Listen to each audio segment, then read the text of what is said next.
Bonjour les amis, bienvenue dans ce premier épisode de Carnet de recherche. Alors, comme vous l'avez peut-être deviné à partir du nom de l'émission, je viens pour vous parler de carnet. Non, pas du tout, non, je voudrais vous parler de recherche, plus particulièrement de recherche scientifique et de recherche en informatique, puisque c'est le domaine dans lequel je travaille, c'est quelque chose qui me passionne et que j'espère je pourrai rendre aussi passionnant pour vous que ça l'est pour moi. Aujourd'hui, on va s'intéresser à un domaine un petit peu particulier de l'informatique qui s'appelle le traitement automatique des langues. C'est parti, générique.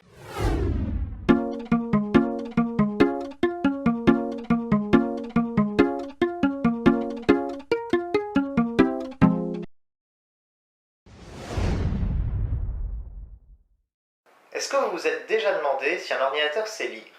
Vous noterez qu'on attaque doucement quand même à une question où vous pouvez répondre par oui ou par non, c'est pas bien compliqué.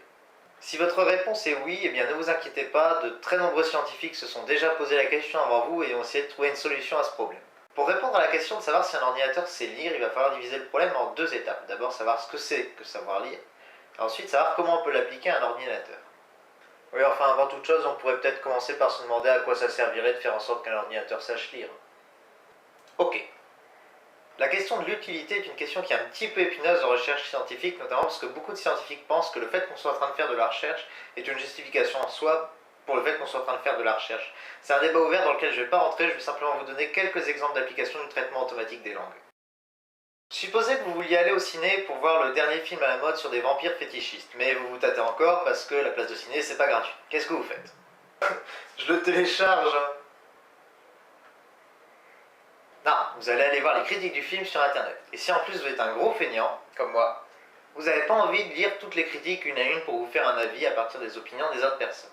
Et c'est là que ça serait merveilleux d'avoir un ordinateur qui sache lire, puisque vous pourriez créer un programme qui va lire automatiquement toutes les critiques qui sont disponibles sur internet et vous donner le nombre total de critiques positives et le nombre total de critiques négatives, avec à chaque fois un résumé des points positifs et négatifs que les gens trouvent au film. Un autre exemple? Oui, c'était rhétorique. Un autre exemple que vous utilisez tous, c'est un filtre anti-spam. Dans votre boîte mail, vous avez tous un filtre qui va trier les courriers indésirables des courriers que vous devez recevoir en fonction des mots que ces courriers contiennent. Et ce filtre est basé sur un traitement automatique des langues pour comprendre ce qui est écrit dans les messages. On peut également parler de l'analyse de microblogging où des algorithmes vont analyser automatiquement tous les messages qui sont postés sur Twitter et sur Facebook de manière publique pour savoir de quel sujet les internautes discutent le plus. Alors certains sont peut-être déjà en train de crier au complot, en se disant que les gouvernements peuvent espionner ce qu'on dit sur Facebook, sur Twitter. Et c'est pas tout à fait faux, mais l'inverse est vrai aussi. On peut très bien se servir des techniques d'analyse automatique des langues pour étudier ce qui se dit dans les assemblées législatives, puisque la plupart des grandes institutions conservent les archives des débats qui se tiennent dans leur sein. Allez, maintenant qu'on sait pourquoi ça pourrait être utile que les ordinateurs sachent lire, intéressons-nous au deuxième point. Qu'est-ce que c'est que lire?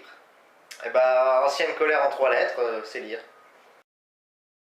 Lire un texte, c'est essentiellement comprendre ce qu'il raconte, et pour faire ça, on utilise les outils de notre langage, notamment le sens des mots qu'on connaît, et la grammaire des phrases pour comprendre ce qu'elles veulent dire. Donc pour un être humain normal, lire un texte, ça se résume à comprendre une suite de phrases.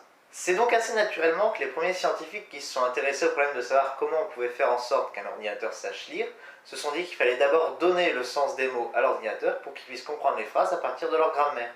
T'es pas déjà dans la dernière partie là? Si. J'ai trouvé un truc pour donner le sens des mots. Qu'est-ce qu'il y a?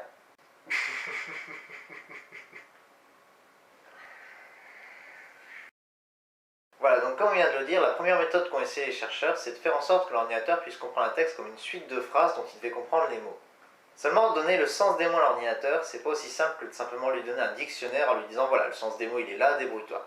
En pratique, quand on parle, le sens des mots varie en fonction des phrases dans lesquelles on les utilise. Et donc il faut que l'ordinateur puisse apprendre à différencier les contextes dans lesquels peuvent apparaître certains mots, puisque ça peut différencier le sens. Ce qu'on va faire, c'est donc qu'on va faire ça statistiquement. On va donner un très grand nombre de textes à l'ordinateur dans lequel on va préciser le sens des mots à chaque fois, comme ça il pourra apprendre quel mot a quel sens dans quel contexte en particulier. Seulement le gros souci là, c'est que l'étiquetage du sens des mots dans les textes se fait à la main, par des humains, pour chaque mot. Et là, normalement, vous vous rendez très vite compte que quand on a beaucoup de textes, ou quand on a des textes très longs, ou quand on a beaucoup de textes très longs, ça représente un travail énorme. Je veux dire, même le plus petit article, le moindre nom, le pronom, ou n'importe quoi, va devoir être étiqueté avec son sens en fonction du contexte. À la main, par un humain. Alors même si ça représente beaucoup de travail, ça n'a pas empêché les scientifiques d'utiliser cette méthode, et je vais notamment vous donner un exemple. En 1979 commence le Comparative Manifesto Project. C'est un projet qui vise à étiqueter des tracts de partis politiques avec le sens de leurs mots et qui en tout va étiqueter 2347 tracts de partis politiques de 632 partis différents dans 52 pays dans le monde. Non mais rendez-vous compte à quel point c'est énorme, ça leur a pris presque 20 ans. Heureusement, comme je le disais, il y a d'autres méthodes qui ont été développées depuis qui sont plus performantes, plus efficaces, et l'une d'entre elles, qui est très couramment utilisée en traitement automatique des langues, c'est le sac de mots. Alors le sac de mots, en gros vous prenez un texte et vous allez considérer que l'ordre dans lequel les mots apparaissent dans le texte n'a aucune importance. En fait, plutôt que de considérer un texte comme une suite de phrases qui soit même composée d'une suite de mots, vous allez juste le considérer comme un ensemble de mots, éventuellement associés avec leur fréquence d'apparition dans le texte. C'est tout. Pour vous donner un exemple, prenons une phrase que tout le monde connaît. Voilà, si on veut représenter ce texte sous la forme d'un sac de mots, en fait on va le représenter sous la forme d'un tableau. Et dans ce tableau, on mettra chacun des mots qui apparaît dans le texte associé à sa fréquence. Par exemple, si on s'intéresse au mot anneau, et bien dans le tableau on mettra anneau suivi de 3, puisque le mot anneau apparaît 3 fois dans le texte. Et on va faire ça pour tous les mots qui apparaissent dans le texte.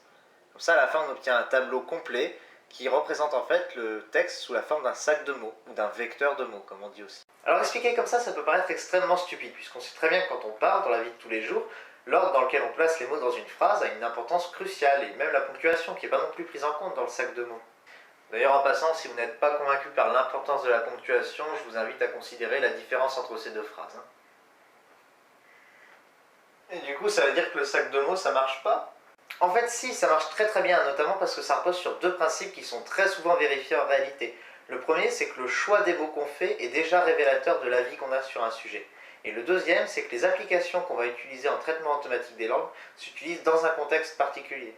Si je reprends mon exemple de début d'émission avec les critiques de cinéma, en fait, vous n'avez pas vraiment de problème de contexte puisque les mots que vous utilisez sont utilisés dans le contexte d'une critique de cinéma. Et il y a donc peu de risque d'ambiguïté. Toujours pour continuer sur cet exemple, imaginons qu'on utilise la méthode du sac de mots pour différencier les bonnes et les mauvaises critiques. En fait, on va s'intéresser aux mots qui apparaissent dans les critiques. Et on va très vite voir que dans les critiques positives, on aura beaucoup plus de mots comme bon, super, merveilleux et ainsi de suite, beaucoup d'adjectifs amélioratifs. Et dans les critiques négatives, on aura ennuyeux, réalisation laisse à désirer et ainsi de suite. Et c'est la même chose dans énormément de domaines. Si je reprends l'exemple du filtre anti-spam, les mots qui apparaissent dans les mails que vous devez recevoir sont tout à fait différents des mots qui apparaissent dans le spam que vous recevez. Par exemple, il est très peu probable que votre patron ou vos collègues de travail vous envoient des mails qui aient pour objet Viagra. Et soudainement, je me demande comment font les mecs qui travaillent dans les entreprises qui fabriquent effectivement du Viagra. Et on peut même faire ça en sciences politiques. Tout à l'heure, j'ai dit très rapidement que de nombreuses assemblées législatives publiaient les textes de leurs débats. Et bien, on peut se servir de l'analyse de ces débats pour faire des prédictions, par exemple, sur le résultat d'un vote, d'une élection, ou sur l'appartenance de tel ou tel personnage politique à un parti. Et ça, en fait, ça repose encore une fois sur le fait que le choix des mots est déjà révélateur d'un avis en soi. En fait, le choix des mots qu'utilise un politicien est déjà un choix politique en soi. Un très bon exemple pour illustrer ça est donné dans un article dont je vous mets la référence dans la description. La Grande-Bretagne a été agitée il y a quelques années par un gros débat sur la décentralisation du pouvoir. Et ceux qui étaient pour la décentralisation du pouvoir disaient qu'ils voulaient donner plus de liberté aux collectivités locales. Mais ceux qui étaient contre la décentralisation n'allaient pas dire qu'ils voulaient donner moins de liberté aux collectivités locales, puisque politiquement parlant, c'est pas vendeur du tout. Au lieu de ça, ils vont préférer parler de tous les bienfaits de la centralisation. Et c'est pour ça que le mot liberté, par exemple, sera un mot qu'on va beaucoup plus retrouver dans les textes de personnes qui sont partisans de la décentralisation que dans les textes de personnes qui sont contre. La méthode du sac de mots a de manière générale un autre très gros avantage, c'est qu'elle est indépendante de la langue. Quand on n'a pas besoin de connaître le sens des mots, on peut très vite passer d'un texte écrit en français à un texte écrit en hongrois, en anglais ou en allemand, et l'algorithme marchera aussi bien. En résumé, pour répondre à la question est-ce qu'un ordinateur sait lire, la réponse est oui, pourvu qu'on lui apprenne. Le traitement automatique des langues, c'est quelque chose qui est relativement compliqué à mettre en œuvre, surtout d'un point de vue technique, et aussi parce que c'est une méthode statistique qui est donc pas fiable à 100%. Mais ça peut servir à faire plein de trucs fun, notamment à vous faire passer moins de temps sur la lecture des critiques de cinéma, à filtrer vos courriels, ou même à faire de la prédiction en sciences politiques. On peut même faire des trucs encore plus fun que ça, puisqu'il y a des équipes qui s'en servent pour faire de la traduction automatique, par exemple d'une langue dans une autre, mais aussi d'une langue ancienne dans une langue nouvelle. Par exemple, il y a des équipes en Allemagne qui travaillent sur des traductions de textes médiévaux en vieil allemand sur de l'allemand moderne. Bref, j'espère que cette vidéo vous a plu. Si c'est le cas, n'hésitez pas à me le dire dans les commentaires, ça me fera plaisir. N'hésitez pas à me mettre des suggestions ou des remarques si vous en avez, et n'hésitez pas non plus à vous abonner, ça me fera plaisir également. Je vous dis à bientôt.